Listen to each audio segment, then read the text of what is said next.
guys, Ash here coming at you today in Raid Shadow Legends. Welcome to the video, guys. How you doing? Man, I was just right before I hit record here. This shirt, man, it looks like it's not buttoned up enough right now to me, right?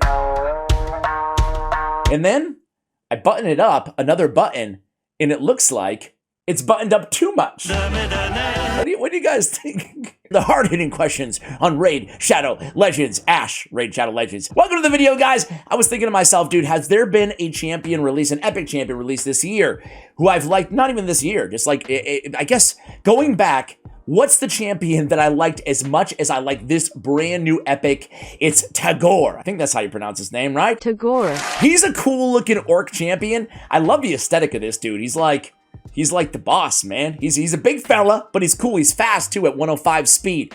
But anyway, guys, support champion, who do I like that was released? Who's the last champion that was released, I should say, that I like as much as this dude? Before we go over his kit, and I know most of you guys probably don't have him yet, but if you do pull him, hopefully you remember this video, and remember, there's someone out there who appreciates how good this champion is. And I was thinking maybe, like, I'm obviously so biased about Uugo. Like, I think that she's just the most incredible epic in the game. And Vogoth, Dark Kale, and Uugo, in the last, like, 2 years, those are the 3 epics that stand out for me. And I was thinking before those, before, like, Uugo, who was a champion that I liked more than this guy Tagoar?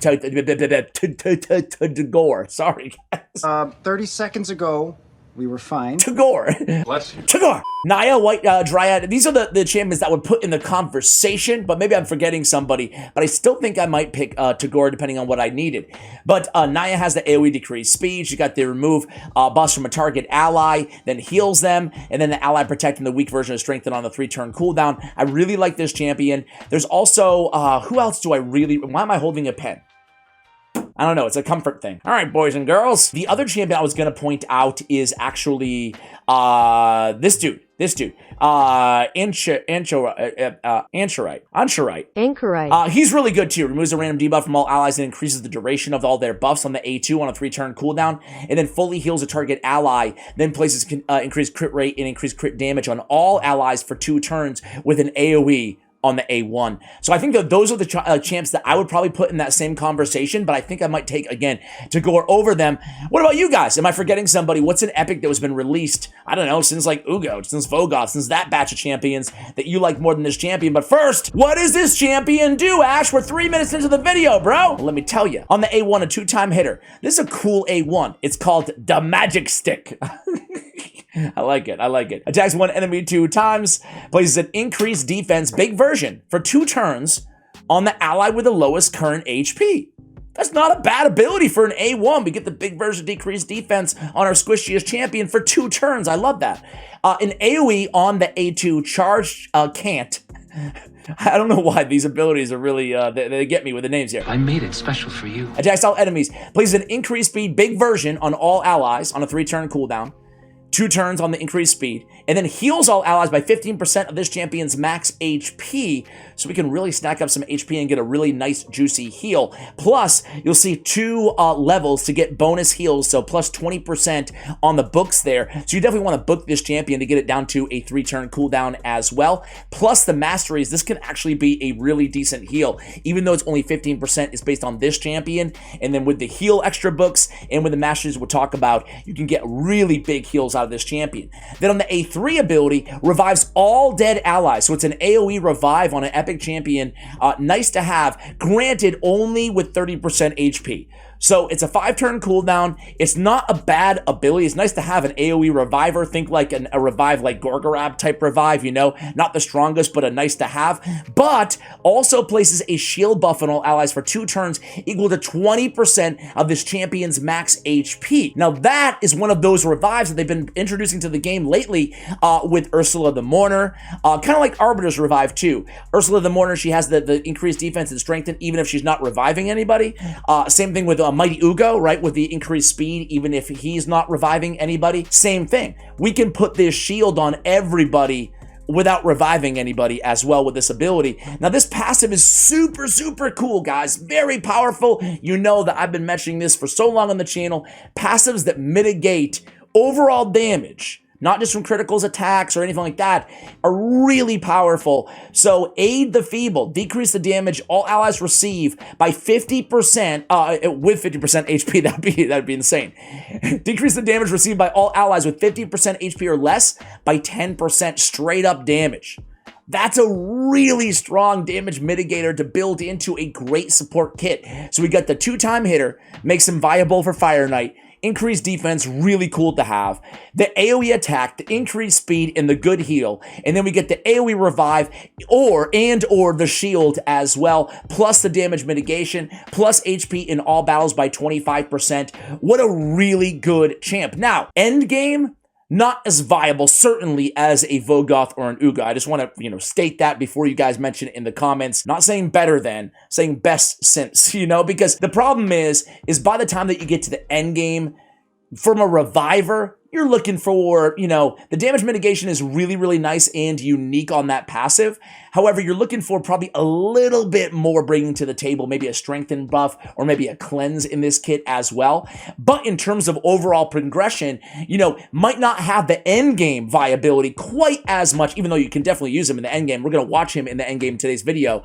Not quite as much as an Uugo or a Vogoth, but they're two of the best epic champions in the entire game. But in the mid game, in the early game, you can get a ton of probably even extra viability out of a champion compared to those other champs. So this is definitely a great support champion to carry you through a lot of content in Raid Shadow Legends. For the Masteries here, nothing wrong with going and picking up War Master, but really trying to maximize those heals and those shields, we went support tree heavy on the support and on the defense. Now I want Retribution on this champion because I want more counterattacks on that A1. Why? Because we're getting the increased defense for 2 turns on the ally with the lowest HP. So I like those counterattacks. I like anything that will trigger the A1. Think about it, a counterattack buff on this champion. If you have a Skull Crusher, a Martyr, or a Valkyrie on the team, you're going to get a lot of increased defenses. If you have an ally attack champion on the team, you're going to get a lot of increased defenses off of that A1. Retribution will also help. You could pick up deterrence as well. Another chance to counterattack when they apply these debuffs to an ally.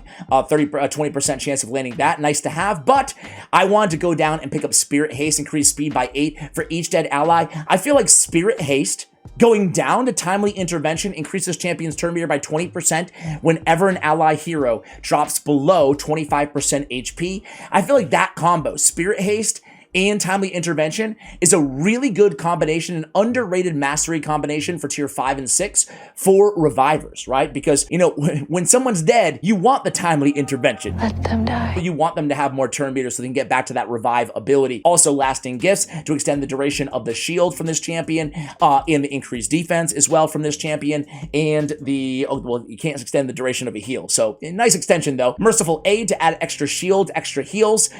We have Healing Savior, extra shield, extra heals, and then Lay on Hands, an additional 5% to all the heals this champion cast. Again, all of these masteries stacking on the extra heals from the book on that A2. You're looking at a really good healer here that might not, initially make itself obvious when meets the eye, because you're looking at that 15% number and thinking, okay, an all right heal. Nah, it's actually really, really strong.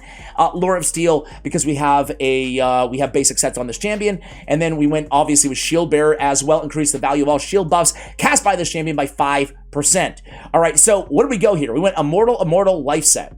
Just more HP, really, In terms of stat priorities, very easy champion to build. You can get a little bit of damage out of this champion if you pick up War Master and build with 100% crit rate if you want to maximize maybe Hydra Clan Boss and use him as a reviver. However, though, I just kept it simple, man. Keep it simple, stupid. Great advice. Hurts my feelings every time. I went with 90k HP, so I just stacked as much HP as I could. HP on every single one of the accessories. And then, as much speed as I could sneak in there as well. So I went 243 on the speed. You don't have to worry about accuracy. Resist is nice on this champion. I actually had to go with no, I didn't. Another champion. So I went HP, HP, HP. I went, you guessed it, HP percentage, because again, we really want a good HP percentage on this champion, and the artifacts are not out of this world good here, we have a rare here, we have a few epics, a couple legendaries, but they are 5 stars as well. Got a trip roll of resistance, not too bad. By the way, guys, I have to celebrate for a second. I forgot where the artifact is. Maybe I'll post it on the community tab, but I rolled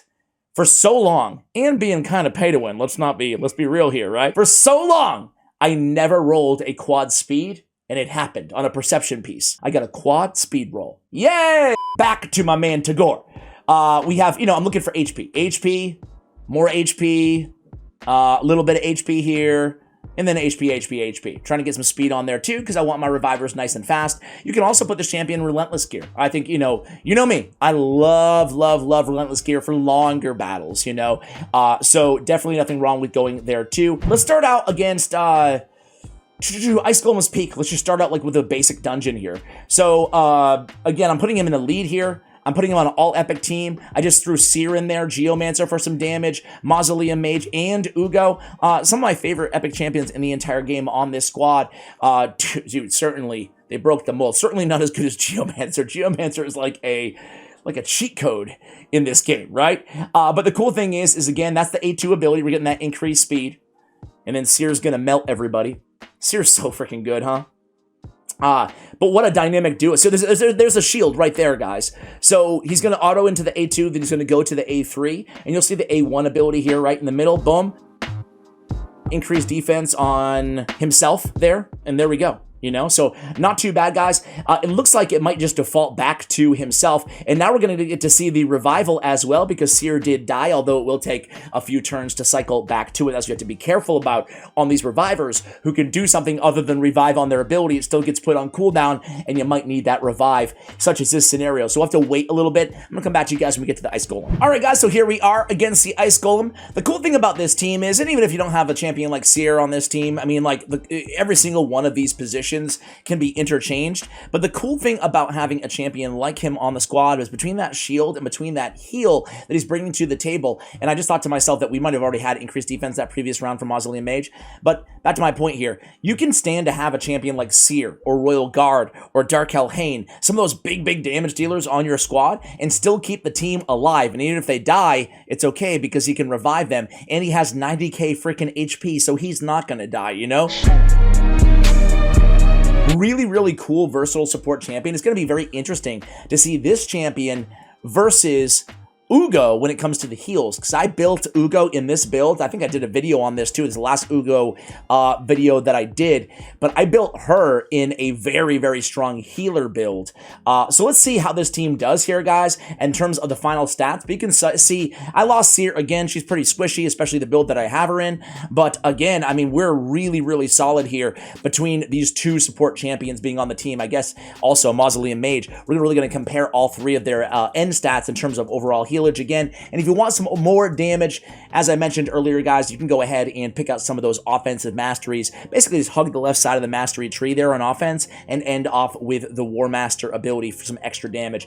The multipliers on the A1, A2 ability for this champion, not very heavy. If they brought some serious damage to the table, I might consider building with crit rate, but unless I'm exclusively going to be using him for Hydra Clan Boss, I'll repeat that. If you just want to use Tagoar for Hydra Clan Boss, hey, then in that case, maybe build with 100% crit rate, so that AoE will be critting and going for War Master. Otherwise, for support, I would just go with this build. I don't even have to cut anything. You're seeing a lot of revives from this champion.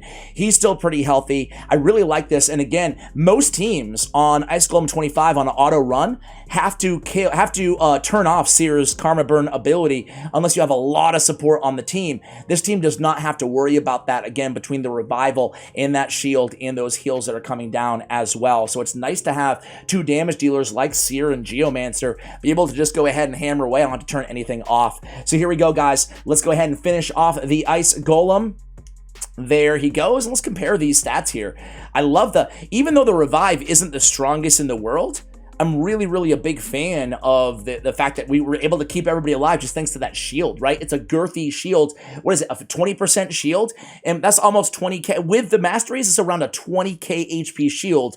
Even with a 30% HP, you're still getting a lot of shield value there. And you guys can see out-healing Uugo, out-healing easily Mausoleum Mage as well with 900k. Very underrated healer off of that A2 ability and all those revivals. Really cool support champion champion, guys. And the cool thing is I have actually a Faction Wars open right now. Let me go ahead and show you that. Faction Wars, what a great work Faction Wars support champion. If you guys are there, struggling to beat the final stage on the red boss. So here we go, guys. I put this, it's kind of a fun team as well. We got Golem, we got Tuak, we got Nogdar, our only legendary on the team, and Seer as well. Nogdar is just crazy, right? He's always damaging himself. And this is a really cool thing about this champion. This is something that I want to share with you guys a little bit earlier in the video. I forgot to do it.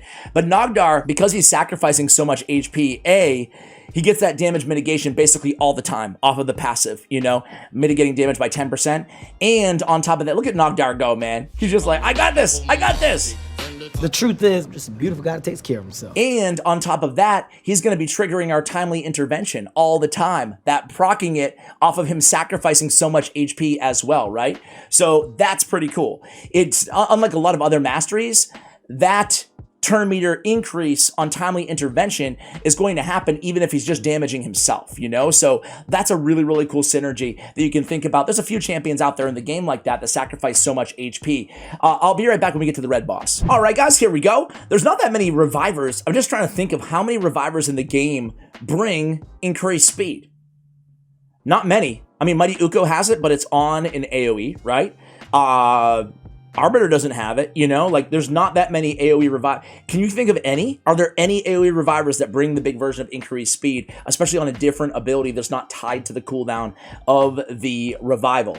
I don't think so. It's a very cool champion because, again, I just imagine a lot of people will initially look at the kit and be like, yeah, all right. But unless you're like endgame, I feel like you can get so much use out of this champion. I know I made my point of this, put this point in the video, but I think he's just really, really cool. I was so excited when I pulled him. I was like, wow, dude. This is a really solid epic champion. I must have missed when he was released, or I didn't make a video of those new champions. I should have. Anyway, here we go. Karma Burn goes down. And again here, no one's even, I don't even need Nogdar, obviously, on this team, the only legendary on the squad, but really just getting the job done here, and if anybody dies, it doesn't matter. The cool thing is Nogdar will revive himself, but even if he didn't, we'd have a reviver on the squad. So you can really, the cool thing about this champ is the versatility, right? If you need support, you need the heals, you need the increased defense, you need the damage mitigation. You can use everything from Hydra to regular clan boss to any single dungeon in the game for the most part. Very, very cool champ. So the red boss is almost dead here, and really, it's never been in question with this squad. I am curious to see the damage between Nogdar versus Golem versus Tuak, the Wanderer, versus Seer, right? We basically have 4 DPS and then only 1 support champion against the red boss and making it look like it's absolute child's play, right? And not insane gear either on these other champions. Same thing with Ice Golem. I should have mentioned that earlier. Okay, so let's see. We have Seer, Nogdar putting almost 800k, but then Golem, Seer, and Tuak are all kind of neck and neck. Interesting there. Interesting. Not the results that I really expected there, guys. All right, so let's go ahead and move on to... This is kind of a funny one, guys. I just totally threw him on this squad, right? Like, this is not a speed tune team, right? This is a lazy man's team for Iron Twins. I just threw a Geo for the damage, a Helicath, a Warcast. You don't need 3 block damage champions, to be clear. But there's no speed tunes. There's crappy gear on Warcaster and on Roshcard.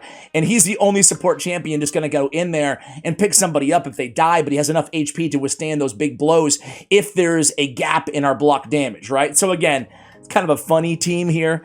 Ideally, it'd be speed tuned. There'd be no need for a reviver on the squad. And you do have to look out for the buffs that we're bringing. Sure, increased speed is great to have. The shield is great to have, but keep in mind those buffs increase the turn meter. I think my overall point here is just like a really robust support champion. Doesn't really matter where you're using him, right? It's just like a really nice to have champion. And those heals are super important on that A2 ability. And increased speed is nice when you have block damage champions anyway. Let's see how this squad does. I'll come back when the HP is a little bit lower than it is right now. All right, guys, so here we go. It took a while, man. But again, it's not a team that's speed tuned. And the cool thing is Geo keeps dying. 20k heal, able to pick him right back up. We need Geo to stay alive to beat the Iron Twins, right? And again, kind of a hack to put together team, a hack team, a crappy team, in terms of like you could do this a lot easier. But I guess I just wanted to show you that you can kind of sub in a champion like this, and he's just there to make sure that everybody does what they need to do and picks them up if they need it, you know, in return. So guys, that's going to do it for the video. I will show you the end screen of this battle here, but this is going to do it for the video. Let me know what you think of this champion. Am I too high on this dude? Again, I don't think maybe as endgame, you know, viable as some of the best epics previously out there, but definitely a champion that a lot of people can be can gain an advantage from in terms of support. And again, 1,000,000 on the heals, just such a great healer with that ability and so much HP built into his kit. Guys, thank you so much for watching until the end of the video. Sending positive vibes your way today, especially if you need them. Thank you, and as always, take care, guys.